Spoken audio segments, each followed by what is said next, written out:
Good day and welcome to my channel. Today, I will show you how to improve your videography skills in just 5 steps that are from the internet. And we're gonna try it if it's really possible to take it to the max with your skills and explore the world with videography. Now, let's get into it. The first one is what you see every day, that you can take it advantage on your photos or even on your videos, and that is natural lighting. Like this one, I am playing with the sun. This one, where the light makes the flowers beautiful and aesthetic. These shots look okay, but they have the same look the camera, which makes the scene look, you can see, dead. So, this is a beginner's mistake. Do not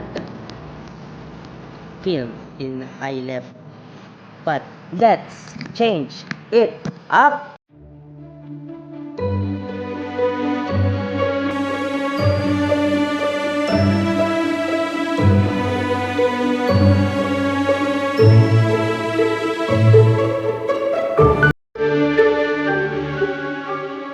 Whether it is a normal zoom, a 2 times zoom, or even a 10 times zoom, the zoom effect can make the video more interesting with its dynamics. But you have to use it for now. Let's use it to our advantage.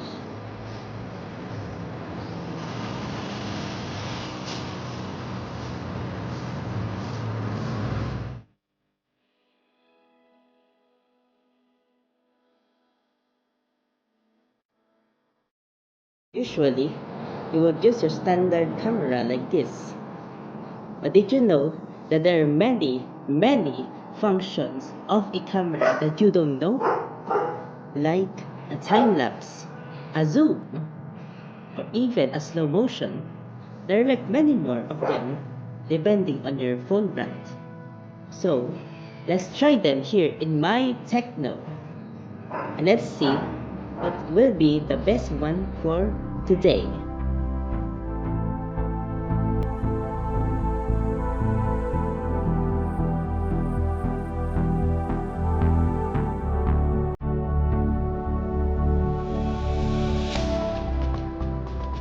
Lastly, if you want to make it more stabilized, better video than with your hands, you can use a selfie stick or a mini selfie stick like I'm using right now.